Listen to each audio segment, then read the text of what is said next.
Hello everybody, welcome to my channel. तो इस video में हम करने वाले हैं हमारी क्लास 12th की हिस्ट्री का चैप्टर नंबर 2, जिसका नाम है किंग्स, फार्मर्स एंड टाउन्स। और इसका टाइम पीरियड है circa 600 BC to circa 600 CE।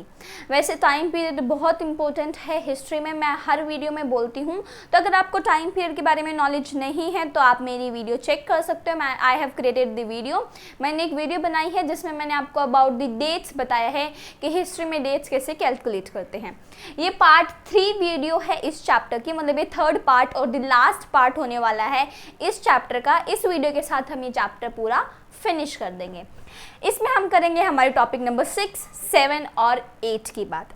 अब शुरू करते हैं हमारा टॉपिक नंबर 6, जिसका नाम है टाउन्स एंड ट्रेड। तो इस टॉपिक में हम पढ़ेंगे जो ये टाइम पीरियड है, इस टाइम पीरियड में टाउन्स और ट्रेड कैसे होती थी, जो टाउन्स थे वो कैसे स्टैब्लिश किए गए थे, और जो ट्रेड होती थी वो कैसे होती थी। Trade means exchange of goods, तो वो ट्रेड कैसे होती थी।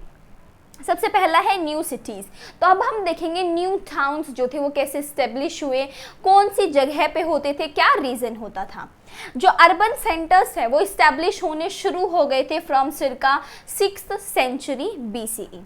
अब जो टाउन्स थे ना वो ऐसी जगह पे इस्टेब्लिश किए जा रहे थे जो कि सेंटर ऑफ कम्युनिकेशन हो, मतलब कि टाउन को इस जगह पे स्थापित किया जाता था जो सर्व करे as the route of communication. For example Pataliputra riverine route पे है, मतलब कि अगर आप पाटलिपुत्रा, जो आप उस टाइम पे टाउन था, आपको पता है पाटलिपुत्रा जो है वो कैपिटल बना दी गई थी मगध की। तो जो पाटलिपुत्रा है वो रिवराइन रूट पे था, मतलब it serves the better communication and even for the transportation.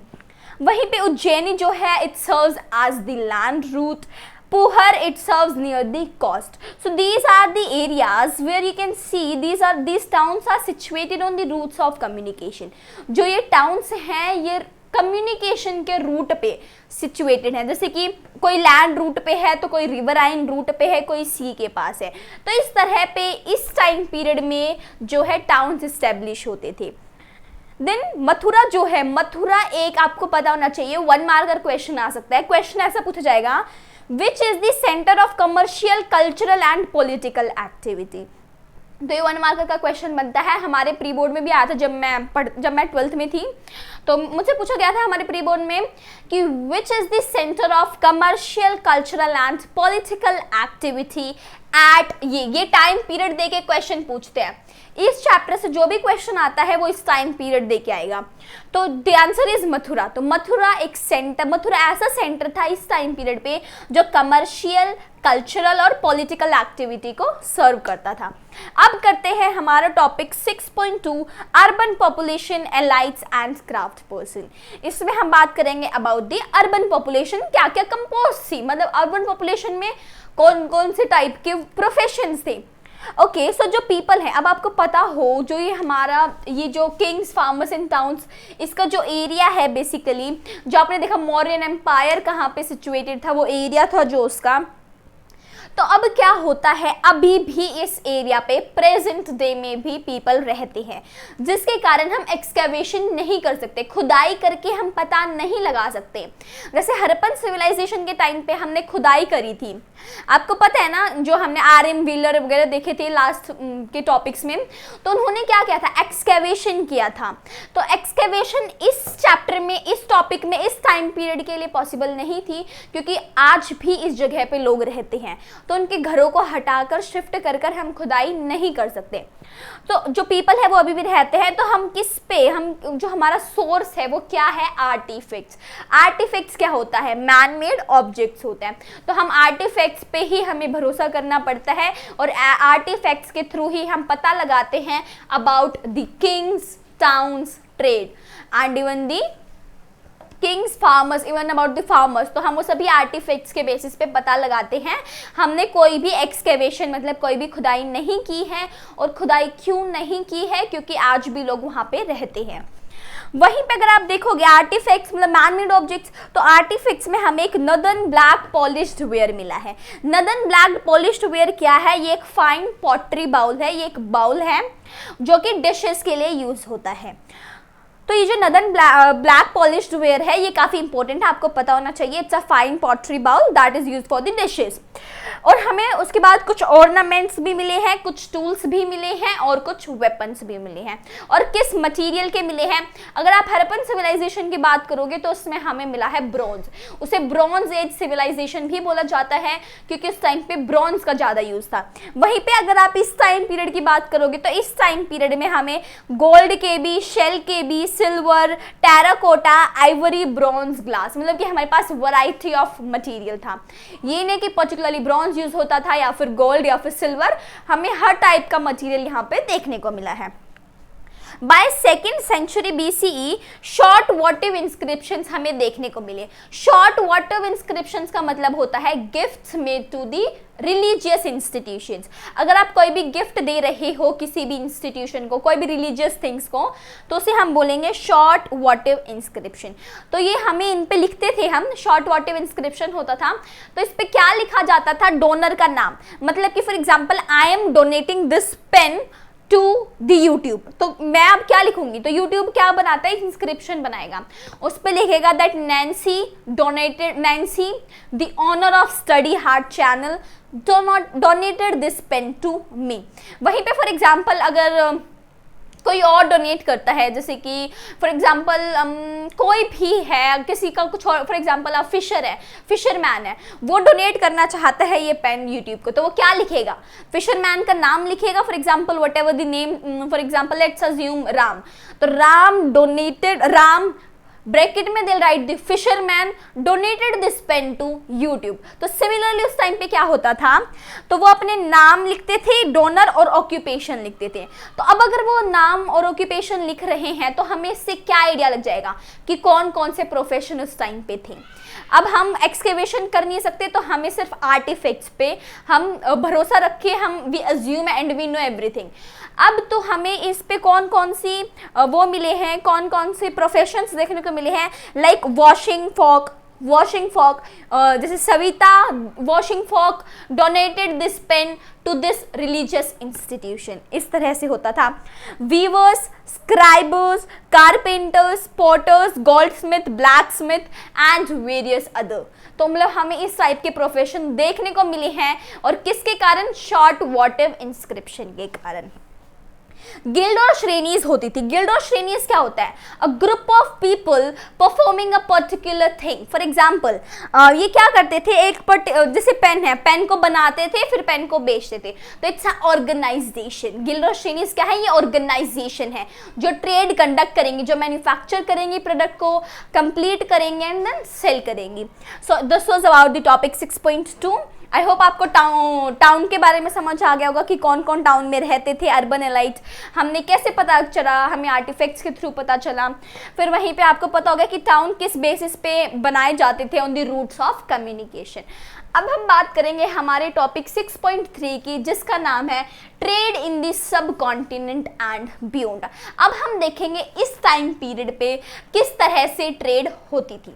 सब कॉन्टिनेंट क्या है? इंडिया, पाकिस्तान, अफगानिस्तान, भूटान, नेपाल, इन सभी को मिला के इट्स सब कॉन्टिनेंट।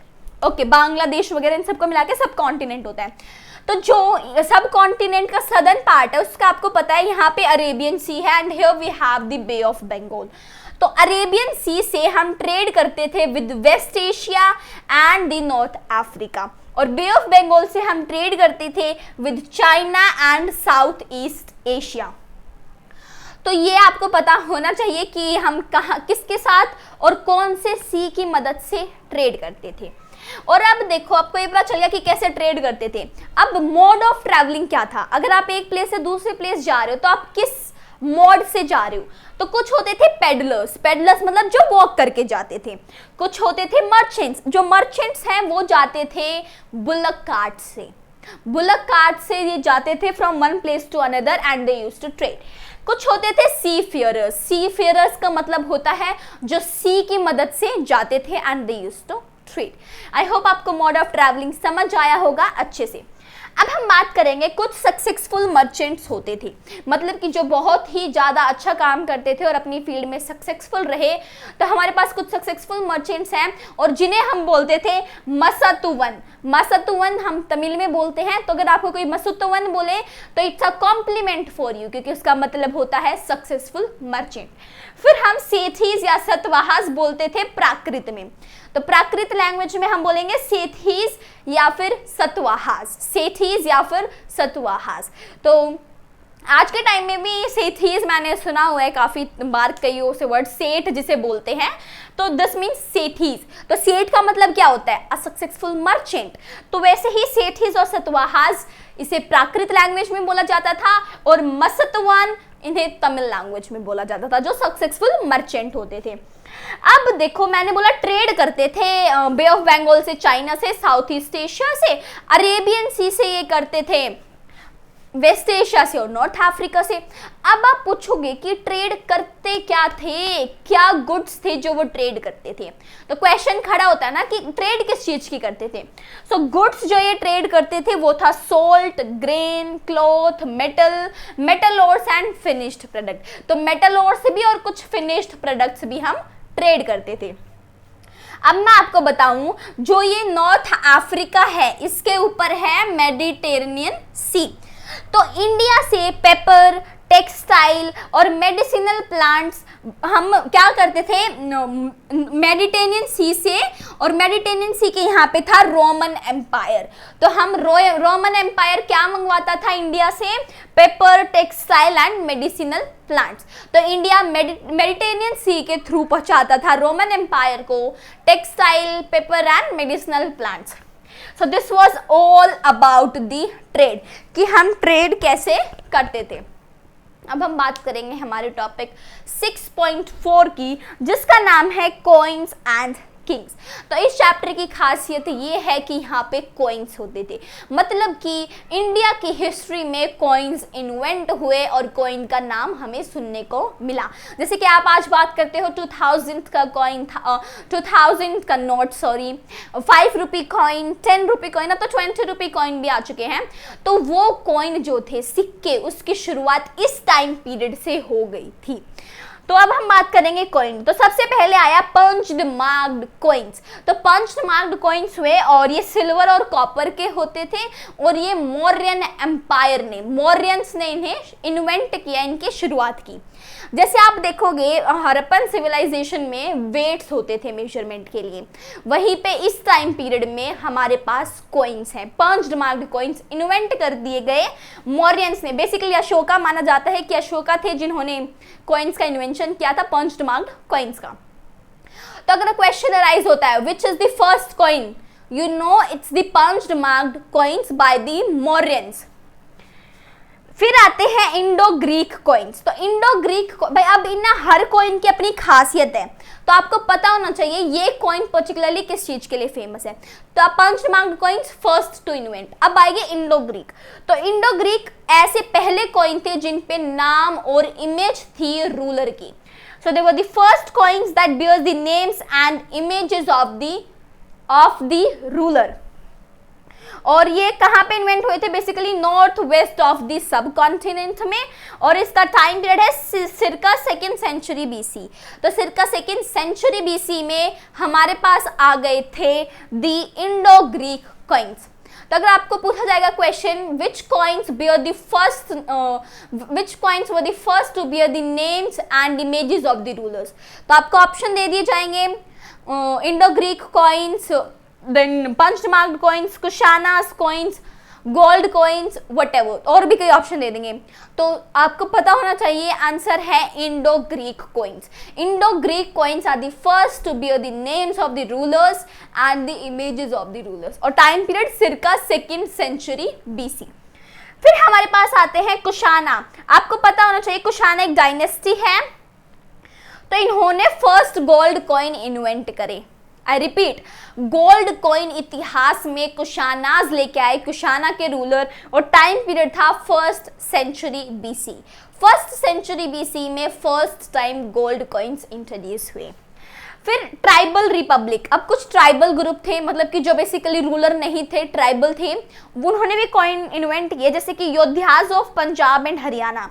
अब ये योद्धाज हैं, किंग नहीं है, इन्होंने भी कॉइन इन्वेंट किए और इनके कॉइन जो थे वो कॉपर के थे और ये 1st सेंचुरी सीई की बात है। तो अगर आपसे क्वेश्चन अराइज होता है which tribal group invented the copper coins, तो आपको पता होना चाहिए this are the Yaudheyas of Punjab and Haryana. मैं आपके लिए क्वेश्चन आंसर सीरीज भी लेके आऊंगी जिसमें मैं आपको मोस्ट इंपोर्टेंट क्वेश्चंस बताऊंगी एंड अगर आप उन्हें प्रैक्टिस करोगे you will surely score the best. अब हम बात करेंगे गुप्ता डायनेस्टी की।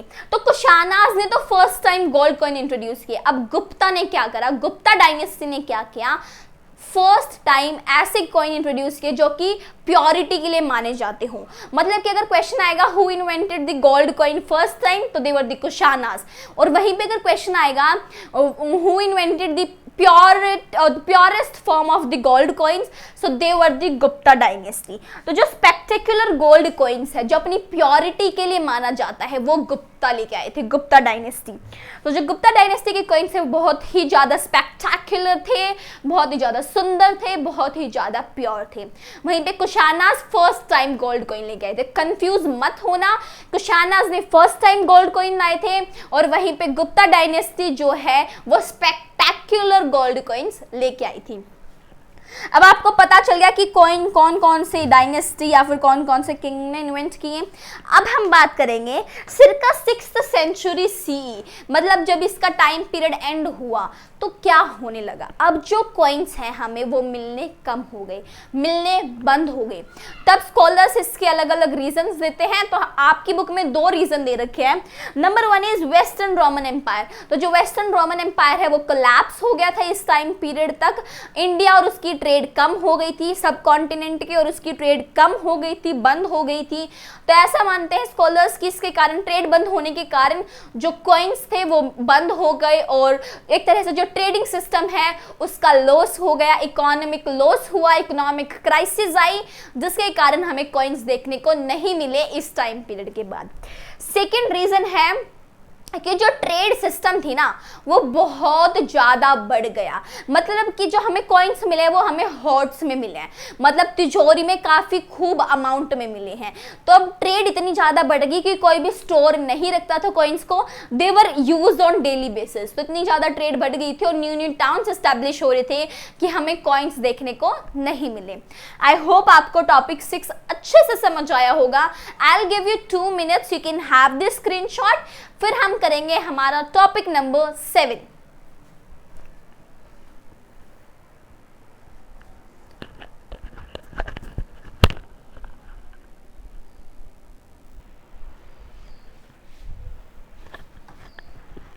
आई होप आपने स्क्रीनशॉट ले लिया होगा। तो अब हम करते हैं हमारा topic number 7, back to basic. तो इस टॉपिक में हम बेसिकली बात करेंगे कि जो इंस्क्रिप्शंस हमें मिला है तो वो हमने कैसे डेसिफर किया। अब हम आपने इस टॉपिक के बारे में सब कुछ पढ़ लिया है कि ये towns, trade, about everything we have read. अब हम बात करेंगे कि जो इंस्क्रिप्शंस है ना, हमें हर जगह इंस्क्रिप्शंस देखने को मिले हैं, शॉर्ट वॉटिव इंस्क्रिप्शंस देखने को मिले हैं, हर जगह हमें इंस्क्राइब्ड मिला है कुछ ना कुछ, स्टोन्स पे, पेपर पे, क्ले पे, हर जगह हमें क्ले टैबलेट्स भी देखने को मिले हैं।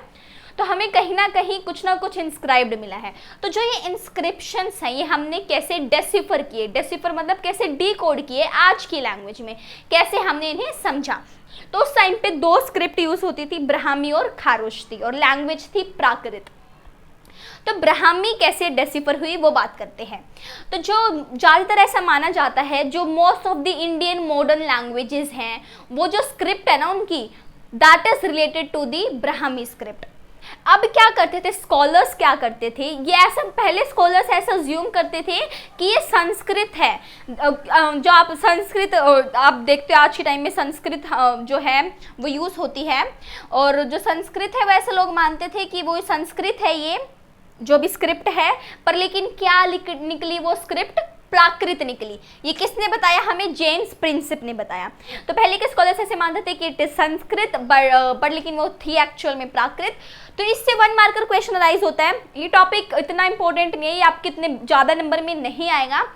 सो 1 मार्कर क्वेश्चन जो मेरे टाइम पे भी आया था, who discovered Brahmi script? So it was James Prinsep and the year is 1838। तो आपको बताना चाहिए ईयर कौन सा था। अब खारोष्ठी कैसे डिस्कवर की गई, खारोष्ठी को कैसे पढ़ा गया? तो जो इंडो ग्रीक कॉइन्स हैं, अभी हमने देखा इंडो ग्रीक कॉइन्स, तो उस पे ना 2 लिखी हुई थी, ग्रीक और खारोष्ठी, 2 स्क्रिप्ट लिखी हुई थी, ग्रीक एंड खारोष्ठी। तो ग्रीक का स्क्रिप्ट, अब ग्रीक तो हमें पता है, ग्रीक डेसिफर्ड हो चुकी है, डी कोड हो चुकी है। तो जो ग्रीक में ए लिखा होता था तो हम उसे कंपेयर करते थे विद द खारोष्ठी स्क्रिप्ट, जैसे कि जो दोनों सेम सिमिलर हैं, जैसे अपोलो डॉटस के लिए दोनों में ए यूज करा गया, तो ऐसे इससे कंपेयर करके हम ग्रीक और खारोष्ठी को हम समझ जाते थे और हमने खारोष्ठी स्क्रिप्ट को रीड करा। फिर जेम्स प्रिंसेप ने हमें बताया कि प्राकृत के बारे में इन्होंने डेसिफर कर दी थी ब्राह्मी स्क्रिप्ट, तो वो हमें बहुत हेल्पफुल रही और उसके कारण हम लॉन्ग सेंटेंसेस को भी पढ़ पाए खारोष्ठी में। अब हम बात करेंगे टॉपिक 7.3 की, जिसका नाम है हिस्टोरिकल एविडेंसेस फ्रॉम इंस्क्रिप्शन। अब भाई इंस्क्रिप्शन पढ़ना इतना आसान नहीं है। अगर मैं आपको दे दूं किसी और लैंग्वेज में, किसी और स्क्रिप्ट में लिखा हुआ, तो आप उसे समझ ही नहीं पाओगे, डेफिनेटली नहीं समझ पाओगे। तो बहुत सारा हार्डवर्क होता है इसके पीछे। तो हिस्टोरियंस जो होते हैं ये बहुत सारी रिसर्च करते हैं, जब जाके आप अबाउट द हिस्ट्री आप जान पाते हो। तो जो अशोका है, आपको पता है अशोका काफी एक इंपॉर्टेंट, अशोका प्रोनाउंस होगा क्योंकि यहाँ पे एच नहीं लिखते थे, अशोका, इट्स अशोका। तो मैं अशोका बोलती हूँ क्योंकि वो बोलने में it's like Ashoka, but it's Ashoka. तो जो अशोका हैं, तो जो अशोका थे, तो इन्होंने क्या करा भाई, अब अशोका के जो नाम था वो हमारे टेक्स्ट में कहीं अशोका नहीं लिखा हुआ, क्या लिखा हुआ है, देवनमपिया।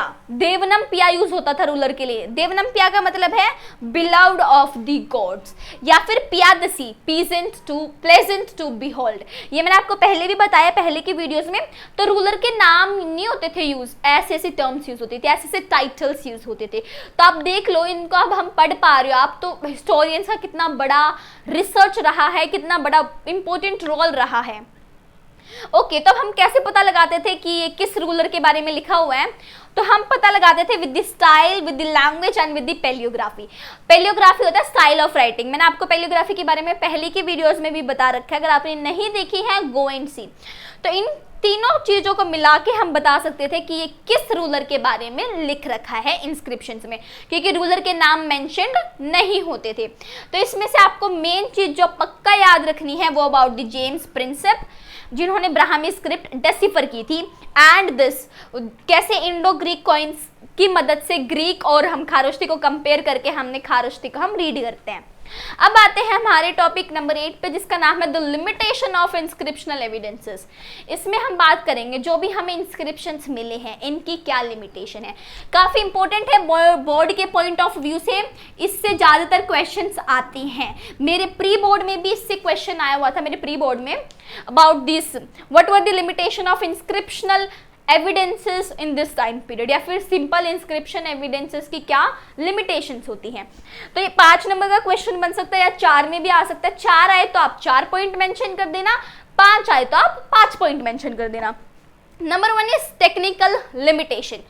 तो टेक्निकल लिमिटेशन आपको हेडिंग देनी है और इसमें आपको बताना है कि जो इंस्क्रिप्शंस हमें मिले हैं तो उसमें जो लेटर्स हैं वो फेंटली एंग्रेव्ड है। फेंटली मतलब हल्के हल्के एंग्रेव्ड हैं, और विद टाइम वो धीरे धीरे और ज़्यादा फेंट हो गए और हम समझ नहीं पा रहे कि उस पर क्या लिखा हुआ है। Second is damage. तो जो भी हमें इंस्क्रिप्शंस मिले हैं वो कुछ डैमेज्ड मिले हैं या फिर कुछ में लेटर मिसिंग है। तो अब क्या होगा, विद टाइम क्या हुआ, इंस्क्रिप्शंस डैमेज्ड है, लेटर मिसिंग है। तो ये क्या है, लिमिटेशंस हैं इंस्क्रिप्शनल एविडेंसेस की। देन इज, अब जो हमें देखो जिस पॉइंट ऑफ व्यू से उस टाइम पे किसी ने इंस्क्रिप्शन पे लिखा वो हम आज के टाइम में नहीं पता कर सकते ना उसने किस मतलब से लिखा है। अब जैसे मैं आपको बताऊं कि जैसे 6 हैं और कोई यहाँ से देखेगा ये 9 है, तो but we are not wrong. जैसे आपने देखी होगी बहुत सारी मीम कई जगह पोस्ट देखी होती है 6 और 9, तो इफ आप किसी और पर्सपेक्टिव से देख रहे हो तो इसका मतलब ये नहीं कि मैं गलत हूँ। तो सिमिलरली उस टाइम पे इंस्क्रिप्शन पे क्या लिखा हुआ था तो उसका जो एग्जैक्ट मीनिंग है वो हम पता नहीं कर सकते कि किस कॉन्टेक्स्ट में लिखा गया है, किस सिचुएशन में लिखा गया है। फोर्थ पॉइंट है, जो भी हमें इंस्क्रिप्शंस मिले हैं ना वो डेसिफर्ड नहीं है सारे, मतलब कि सभी हमें नहीं पता कि वो क्या लिखा है उन पे। पब्लिश्ड नहीं है। जितने भी इंस्क्रिप्शन मिले हैं गवर्नमेंट उन्हें पब्लिश नहीं करती है। देन ट्रांसलेटेड, अब ट्रांसलेटेड भी नहीं है अपनी लैंग्वेज में कि हम समझ पाए, तो हमारे पास कुछ लिमिटेड सोर्स है जिससे हम पता कर सकते हैं about the kings, towns and the farmers. Then fifth point बनता है not all things are recorded in inscriptions. Inscription में हर चीज रिकॉर्डेड नहीं है। इकोनॉमिक, पॉलिटिकल, सोशल सभी चीजें इंस्क्रिप्शन में नहीं लिखते थे, सिर्फ कुछ ही चीजें इंस्क्रिप्शंस में हैं, जिसके कारण हमें सिर्फ कुछ ही चीजों के बारे में पता है, ज्यादातर हमें नहीं पता है। जो आज के हिस्टोरियंस हैं they are working to know more about the marginalised class. जो मार्जिनलाइज्ड क्लास होती थी पहले की, तो उनके बारे में हिस्टोरियंस वर्क कर रहे हैं कि हम पता लगाएं अबाउट द ऑर्डिनरी पीपल। तो इंस्क्रिप्शंस में कम इंफॉर्मेशन है बट हिस्टोरियंस आर वर्किंग। सो ये था इस चैप्टर के बारे में। I wish you all the best for your board exams और आई होप इस चैप्टर से कोई भी क्वेश्चन आएगा तो आप बिल्कुल भी गलत नहीं करोगे और मैं क्वेश्चन आंसर सीरीज भी लेके आऊंगी। उसके लिए आपको सिर्फ क्या करना है, मेरे चैनल को सब्सक्राइब करना है और बेल आइकन को प्रेस करना है ताकि आपको टाइम पे सारी नोटिफिकेशन मिलती रहे।